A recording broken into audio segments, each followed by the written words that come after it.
Hello everyone.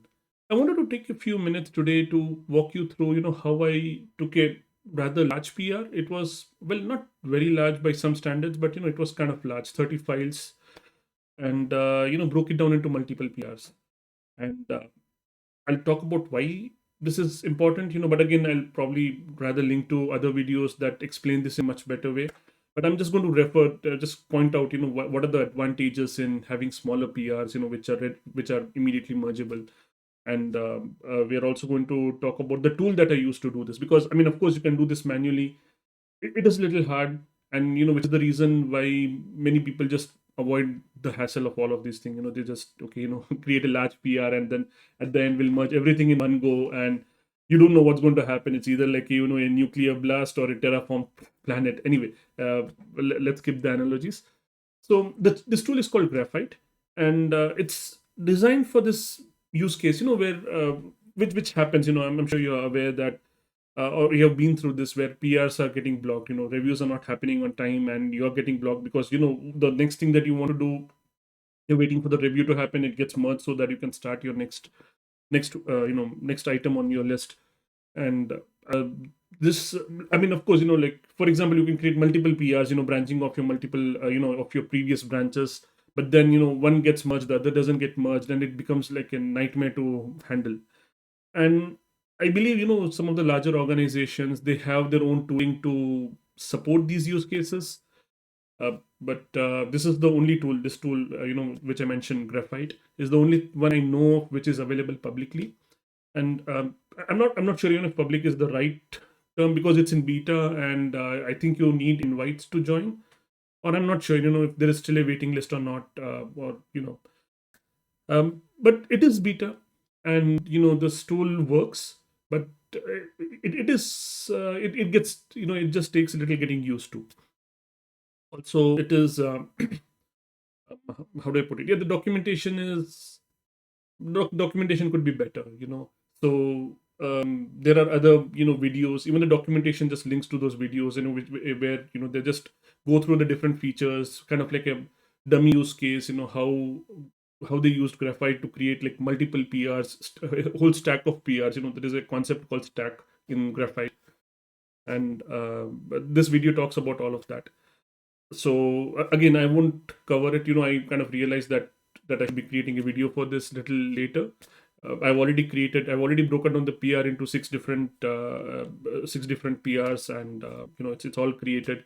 And I'm not sure. I'll have to check in if there is still some work left to be done. But again, I'm just going to walk through the different PRs I created to show what it looks like. You know, uh, and if for the commands and everything, there are other videos. I just link to that, and I link to the documentation. You can just go through that.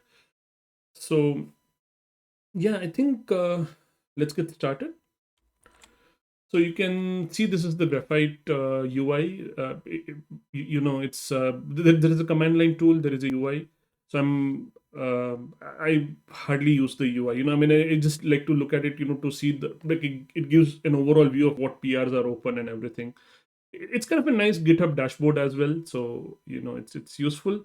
But again, I rarely use this. I find myself using what's that, the command line application more. And you can see that there are a few commands. You can see it's right at the bottom. I'm not sure if this is getting recorded. Okay. Yeah, wait, I think there is an issue with my capture setup. Let me just quickly fix that.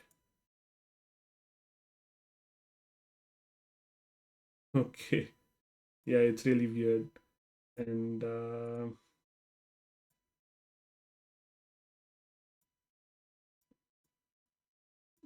yeah, okay.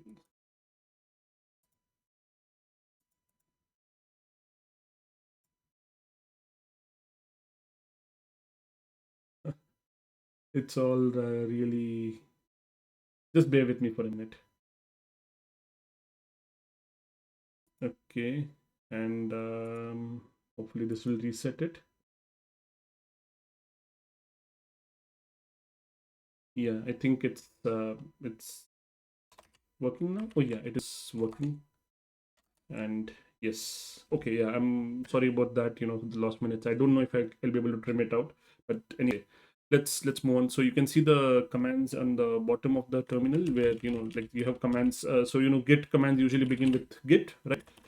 This one begins with gt, and you have different sub commands like so if you have different commands where you can you would create branches and comments using this command. It's not strictly necessary because there are some sync commands. This is a lot of these commands are just they just pass straight through to git. So like if you run gt commit, I think it just like sends it to git anyway. But some of them I like if I'm working with Graphite, I would prefer to use this because it kind of makes sure that the repo is in sync and like all the stacks are clean. And once in a previous use case, while trying to create branches and commits myself, I mean using git command, it kind of messed up, and then it ended up in a rebase which was very long. And so I would just use these commands. So it gets little it takes a little getting used to. Like I said, it's different commands, right? So like if I'm used to git switch, I now have to think of git branch co, which is like the alias for checkout main, to switch branches. I mean, and I'm sure like switching branches is not that big of a deal, but things like committing and everything, yeah, I would rather use this. So gt commit c, and then you can just follow the prompts. So like right now there are no state changes, but if there were, I could enter the commit message and everything. And finally, but anyway, I think I'm getting ahead of myself. So let's get back to the PR which I was going to break down. And this was the PR. As you can see, there are like 35 changed files, and it's dealing with different concerns, which is the reason why it has to be, why it's a good candidate to break down. So uh, it's a little difficult to review, but I'm just going to skim through it and talk about what are the different concerns that's being handled in this PR. So what's the problem with different concerns? The problem is that you know if you're working, so this is a very small code base, but like imagine this was a larger code base, and so some of these concerns with other people were waiting on some of these changes, right? But because of for example some problem with css changes, this whole PR does not get merged, and everybody is waiting for all of these changes, because of this one small change unrelated to, for example, GitHub workflows. Because of that, this whole PR is not getting merged. And if another team is waiting on this, on the workflow changes, well, they're just waiting, they're waiting for the whole PR to get merged. So there is another way, there is this idea of I think it was called git flow, but even the variations of that, having creating feature branches and then sub feature branches or long lived feature branches, and that also is quite problematic. And again, I'll link to another video which would kind of explain this in a much better detail than I can. But yeah, again, that's problematic. uh, in a summary, because a long lived feature branch, eventually when you want to merge it to production, the branch that's going to go to your production environment, it's like a big bang change, you know and changes that might have happened weeks earlier or even months earlier, if they're waiting to be merged on some date in production. Like suppose I make a change today, and it's going into like a dev branch. It's a common pattern, goes to a dev branch and a stage branch and then production. If it's going to go through that route, then by the time it hits production, like suppose today is November 10th right now, and if it's going to get merged on, let's say December 15th, and something breaks because of what I did today, it's very delayed feedback. Well, first of all, you can't close that issue, you cannot move on, like mentally move on, I mean. And even if you, like for example, it gets deployed to production, and you finally ready to say that okay, it's done, you can't be sure because you have lost the context. What were the different test cases that you'd imagine and everything.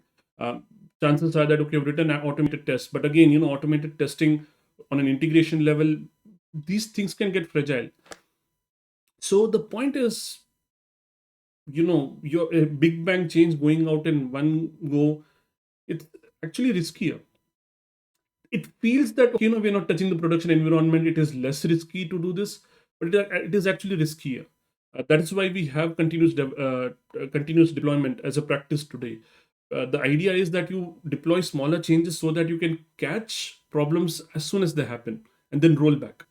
That's the idea, and these systems are much more stable than, yeah, okay, there may be momentary failure. Like suppose a bad change goes into production. There are ways to avoid it, like extensive testing and everything.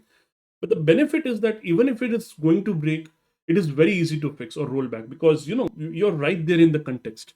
Whereas if you are, if your changes, if you had worked on the change weeks back, how are you going to remember what were the different conditions? If you forgot to document something, how are you going to remember all of that?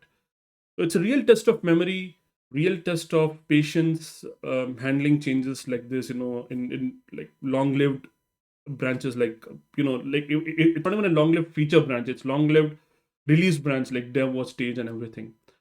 I've lived through these problems myself, and which is why I'm very much um, I'm very much, the practice of trunk based development appeals to me.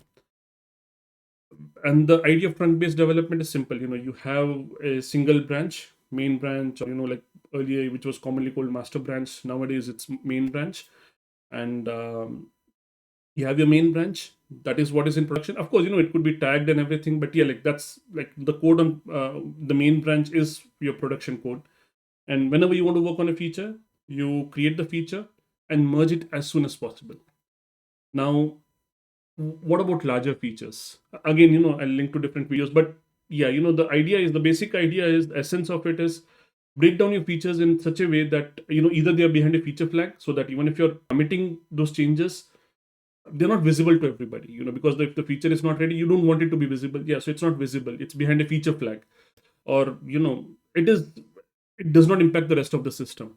So again, of course, the system needs to be stable enough for this to work, and so on. So it is complicated, and I'll let other videos do the talking, but it is possible, with today's tooling, today's DevOps culture, all of this is definitely possible. So let's get back to this idea of breaking down this this PR into multiple ones. So doing this manually, I can create multiple branches. If there were completely different concerns, yes, I could do this manually. It would be very easy. Different branch, pull in the changes and commit, and done. But real world is not that simple, right? In real world, things may be kind of different concerns, but they still depend on each other. And I'll some of the PRs I'll walk through, they are they fall into that example. So doing like dependent PRs, again, it's possible manually. It's not that you can't do it. The idea would be that your first change would be a branch. You create a PR for that. So like, let's say, in this case it was the npm dependencies, adding package.json, and basically bringing in the npm ecosystem over here. So like, okay, you create a branch for that, you commit changes, create a PR. But now you want to go further. You want to include, like, let's say, this linter, markdown lint CLI. And for whatever reason, you didn't want to do it in the or this workflow. And for whatever reason, you didn't want to do it in the main PR. You want that to be reviewed separately. And then if that is good, okay, review the PR of workflows, adding workflows separately. These are two different reviews. For example, in a large code base, there may be different code owners who would want to review these two different changes, workflow changes and the npm changes. So you would probably create another PR. So what you would do, you would have this branch called, in my case, it's called yarn.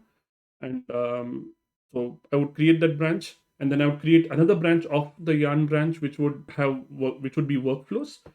And then I would create a PR from workflows to yarn, not from workflows to main. So now you can imagine, like doing all of this manually, it becomes very complicated. You forget one thing. For example, you create a pull request from workflow to yarn, and suppose somebody merges that, all your code, the yarn related code, is also in your main branch now, and you don't want that, right? Because the yarn PR is still open. Or what if you added more commits to the yarn PR? What happens to that, and or to the workflows PR? So all this is, I mean, as you might have realized by now, it is quite complicated, right? And that is why, we have Graphite to help us over here. So let's go over this different PRs that we created, and you can see, all of this were, it was pretty quick. It's even if you don't want to go through this whole concept of dependent PRs and stack, GT is still very useful to, create different branches and immediately create PRs from the command line. And yeah, GH, the GitHub command line interface that also supports this. But of course, GT brings the added benefits of using stacks. So if you're going to invest in one tool to learn, why not Graphite?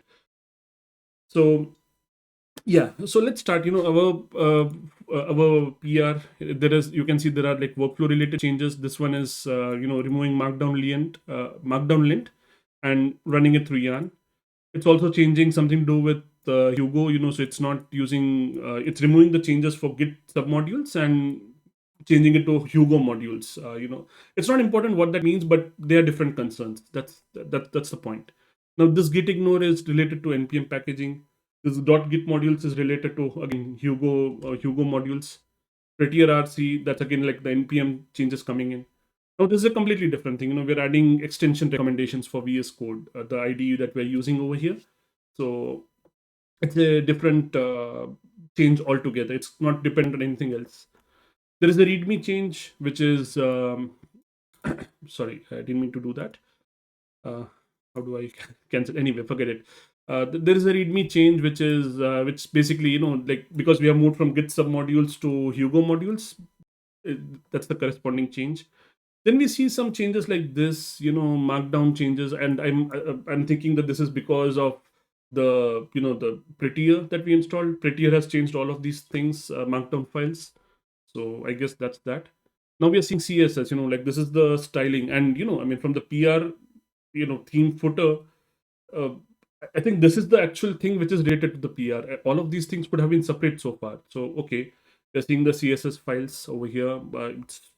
You can already see, if there are so many concerns, how am I going to review this, meaningfully? And those things, the jokes that you might have heard of, where if there is a 500 line PR, you're saying, like 10 seconds, you look at it, scroll through the screen, and looks good to me. Whereas if you have a 10 line PR, you're going to find 15 mistakes in it. Anyway, so again, another CSS file. Then we have a config file. This is, I can say it's related to the Hugo modules change. And there's also another change over here about base URL, which is being removed over here. And I think this happened because there is also Netlify enabled over here. So I'm not sure again how to, like why this was removed. And again, like, you're realizing now that you're probably realizing now that, okay, see, like we are bringing in so many changes. It's making my job as a reviewer it's making that job difficult. Anyway, let's move on. Okay, this again looks like a linter change. This also is a linter change. This also is a linter change. And yeah, this also is a linter change. I think it's adding this bracket. I'm not sure why that is important, but okay. Now we are here with Go module files, and again, this is the change to Hugo modules. And okay, now this is the theming change. Okay, so we are adding a layout, a Hugo layout, and it's a theming change, again a theming change. So this is the actual relevant bit of the PR. And this looks like it's a linting change. Okay, now we have a change for Netlify. So again, a different PR. Finally, package.json, which is like related to the npm changes that we discussed earlier. Some fonts, some JavaScript files again, and okay, the submodule was deleted. So again, this is part of submodule change. And yarn.log, again npm change. All right, so we have, as you have seen, multiple different concerns.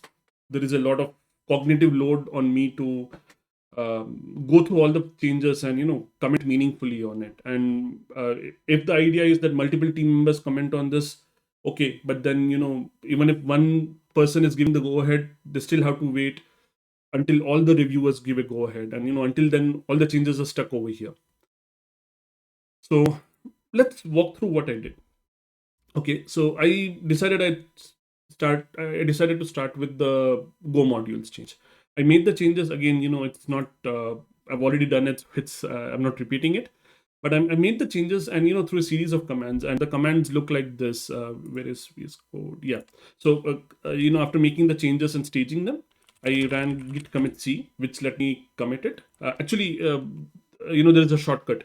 So I make the changes on the main branch itself, and when I'm ready to commit it, I run this git gt branch C, and I think Hugo modules or something like that. That was the name I had given. So you know, I give the name, and it would do multiple things. This command. It would commit. It would create a. It would first of all create a new branch called Hugo modules. It would then it would then commit the whatever changes I've staged. It would commit them, and yeah. So I have a branch. I have a commit ready with already committed on that. All my staged changes. Not all changes. All my staged changes gets committed. And when I'm ready to create a PR, I run the command gt stack submit. So the stack is a concept in Graphite, which is basically like your set of changes. So this is we're just beginning. So there is nothing in the stack except the branch I just created. But on top of Hugo, I might now go and create more changes. So now that becomes a stack. So I have again, there are other videos which show this. Actually, yeah, I think dt log will show me all the different stacks. Yeah, so you can see over the stacks over here. These are different branches, but you can see that, like for example, the yarn branch, this is the current branch. It has a PR so and so, and the changes over here. Okay, but then I have the Netlify branch, the VS Code extensions branch, and Hugo. All of these are based on main. So the main branch has the Hugo modules branch. It has its own PR, and then a separate branch for VS Code extensions, and then Netlify. So these were okay, just one branches over here, not a lot, not very complex. I mean, you could have done this manually so far, but here is where the things get complicated. Yarn branch. So in Yarn, I'm adding the npm related changes, but on top of that, I'm changing the license. And now this was a change I wanted to do. It was not in the original PR, but I want to suggest. So what I'm doing is I'm creating this PR for review. So that okay, this contains all the yarn related changes, the npm changes, and I'm suggesting that okay, this is the license we should give the package, which is why it's a different PR. And we'll see that. So if you look at the pull requests over here, you have a different PR. Add a license to the npm package, package.json. And I have my description over here. So when I'm doing gt stack submit, it'll ask me for all the details. It'll create a PR. It'll ask me for the body of the PR and everything, and it'll submit all of these branches. So license, and Graphite will actually then put in another comment. It'll show that okay, see, these are the dependencies on this PR. You have the main branch, and I'll just zoom in a little bit. I think I'm sorry. I just didn't notice that it's got stuck again. Oh wow. Oh man.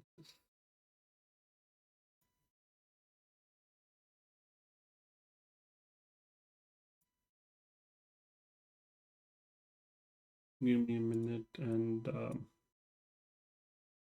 yeah. So uh, that was I was still walking through the PRs, right? And yeah, let me just quickly show the stack. I was talking about the stack output, right? So running GT log would give you the stack, and as you can see, the different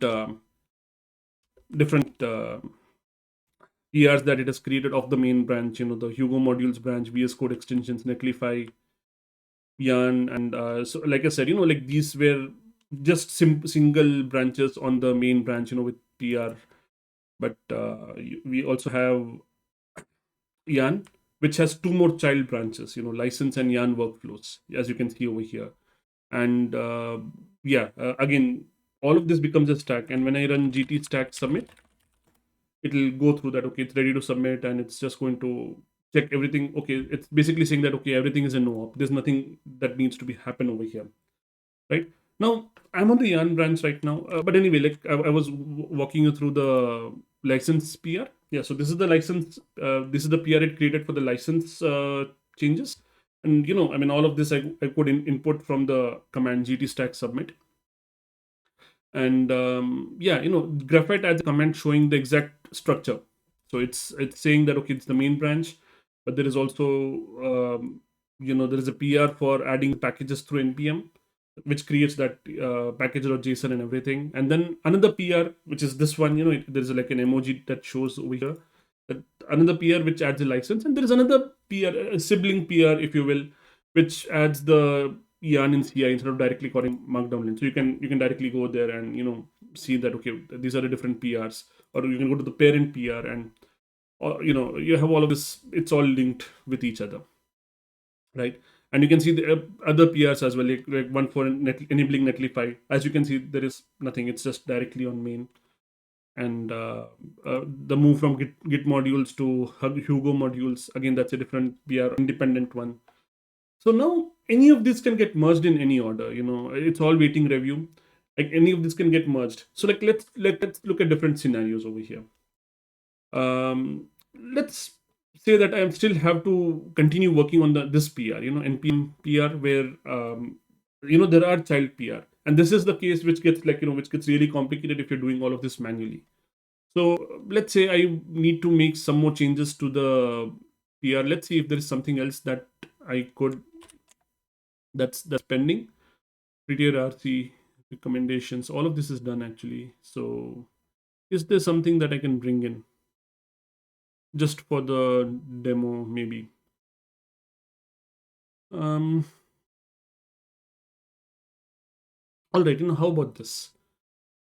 Layouts, I don't want to touch right now because if I touch the layouts, it's going to break the site. So again, it's important for me to keep the site like the production branch or the main branch, not interfere with that.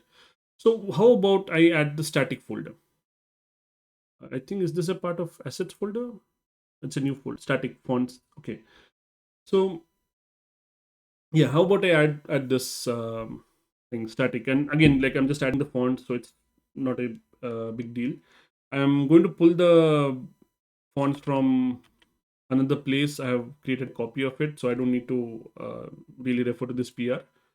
I'm just going to copy them over here. Make dir -p static /fonts. Yeah, so I'll create the directory, and I'm going to copy all the fonts over here. Okay, so I have the static directory. I'm going to add it, and I just want to commit it to, yeah, I can create it another branch. All right, let's actually see that. So, or actually, I think it's more valuable to see this. Okay, it's well, what should we see first? Okay, let's do it in a separate PR. I've added the fonts, and I'm going to create a different branch for this. So I'm okay. No, the CO is checkout. So C is for create fonts. It's asking me to type a commit message. I'm going to say feed adding fonts, and yeah, so it created the branch. Okay, I'll skip this. This is something else I'm trying out. So now I'm ready. It's created the branch. If I see GT log, I can see there is a new branch called font. Yeah, it's still working, right? Yeah. Now I'm going to submit the stack. So it's saying that, okay, is there, what does it need to do? Yarn, no op, it doesn't need to do anything. Fonts, it has to create. So I'm going to create a title of fonts. I can edit the body or skip it. I'm just going to edit something. So in the editor, I'm going to write, this is a breakdown of number 12. That's the PR that I'm breaking down. So I'm just writing that down. And finally, what do I need to do? Draft pull. I'm just going to say publish pull request. So it's doing now, it's taken care of everything for me. I can now go back over here and see that it has created this PR. And it will add that comment. It's still working, right? So it will add that comment. Yeah, as you can see, it has added the comment with all the different sibling PRs in this case. And yeah, all the other comments have been updated. So if I go to this PR license one, you can see that this comment has also been updated, showing the sibling PRs.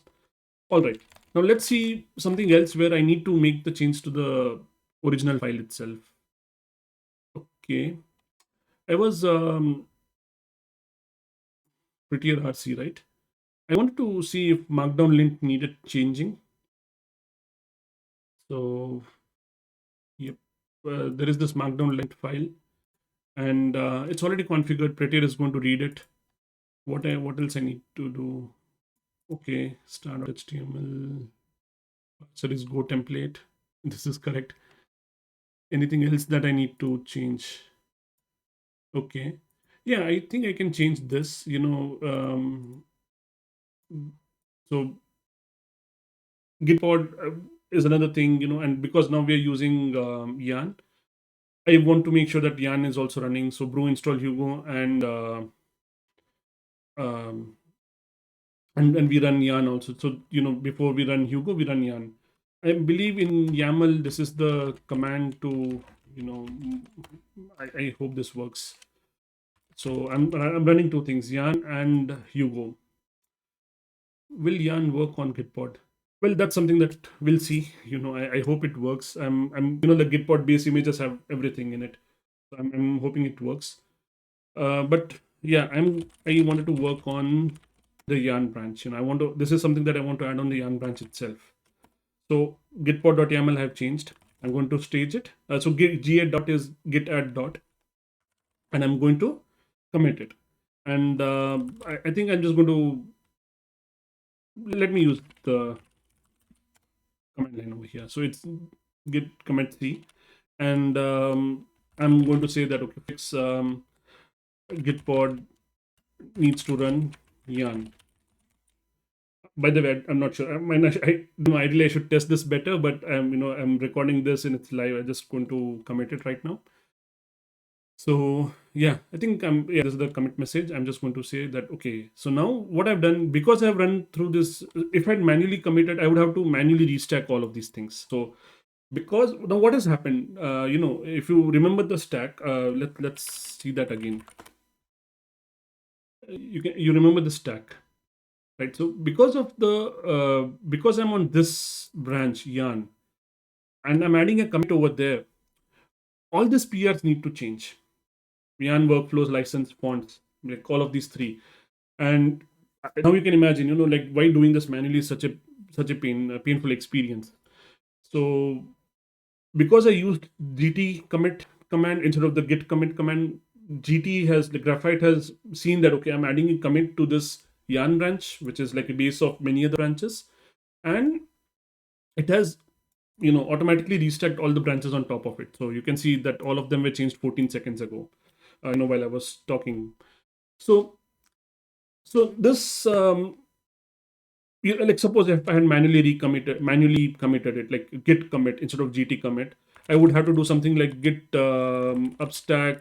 No, sorry, not git gt upstack restack, something like a command. So upstack is like all the commits which are children of yarn. I'm going to restack them. So now I don't need to run this, because like it says that gt commit already did the work, did the restacking bit of it. So I don't need to do, but and like the restack command is telling me that okay, I don't need to restack anything on main or any of the child branches on yarn. So everything is good. I'm going to say gt stack submit, and it's going to start doing this. Okay, so it's going to look at all the different things that needs changing. Yarn has been updated, and because of yarn being updated, everything else has been updated downstream. So it is updating all the different PRs. So now you can see that, because I'm using this tooling, it has automated so many different updates in one go. I could make change in one place and it has changed everything, all the child PRs. And if I go back to the pull requests, I can see that CI is running on all these different branches because it was just updated, right? So CI is running on all of these things. And if I go to the NPM branch, the one which I just changed, I can see my commit over there, right? Gitpod needs to run yarn. That's the commit I just made. And if I go to others, now there's only one commit over here, right? But now the base has changed. Like Graphite has handled all the different rebasing and everything. Otherwise, you have to do all of this manually. It's done that, and this is how like in a matter of an hour, I created 6 different PRs, and like now it doesn't matter. I don't need to worry about in what order these get merged. Like they can get merged in any order. I can go back and run gt repo sync, and all the stacks, everything will get updated. Right now, of course, it doesn't do anything because it's all, it's all, nothing's changed. But yeah, if something had closed or merged and can be deleted, it would take care of everything. And yeah, that's the that's the benefit of using something like Graphite, automation on code bases like these. And again, the example, the principle being, like this lets us utilize things like sorry, what is that? Trunk based development, which is a central practice with the DevOps culture today, what we have today. um, when we work with code bases such as Drupal, where changes highly depend on each other, like they may be unrelated, but they depend on each other. For example, you're adding content type and then you want to theme the content type, and different people may be working on it. So you can use something like this. You create a stack, start working on your branch content type, submit the stack, and the another developer can come in, start another branch from this one, and Graphite handles all the heavy lifting of rebasing the branches, regardless of whatever gets merged first. So yeah, that I think I didn't mention this, but you can see that this yarn workflows is going into yarn. So even if this gets merged, it gets merged into yarn. Okay, it's not getting merged into main. One of the examples which I mentioned earlier. So Graphite handles cases like this. It's maintained this graph, and of course you can see all of this over here in different icons. But like I said, I just prefer to see it in GitHub and the CLI. I found that be enough. But this is, again, gives me a broad view of everything that's happening, and it's useful. It's useful to keep around. Um, After saying all of this, I should say I'm an early user of Graphite. It's I've used it a couple of times, but I mostly work alone, which is why I've never really had the chance to dig deep into these things. So now, for example, I had this opportunity today, to break down this PR. And so I thought, okay, not just using Graphite, but recording a video so that it's helpful. It actually helps you adopt it on your own projects. So I think I'm going to leave it at that. I hope I've covered everything, and I hope you found this useful. Again, if you want an invite, let me know. I, I don't even know if invites are necessary, but from what I see, okay, I really don't know if invites are necessary. No, there is a button to invite others. Okay, so it says help your co-workers skip the waiting list by sending them an invite. Okay, yeah. So I can only invite co-workers, not everybody. So for friends outside of your work orgs, we are currently limiting the number of new teams that can sign up, and you have 3 invites remaining. Okay, all right, yeah. So I can invite others, but for my coworkers, it is unlimited. But yeah, for others, I only have 3 invites remaining, which is fine. Yeah. So that's the end of the video. Thank you for watching, and of course, do reach out if you need any help with this.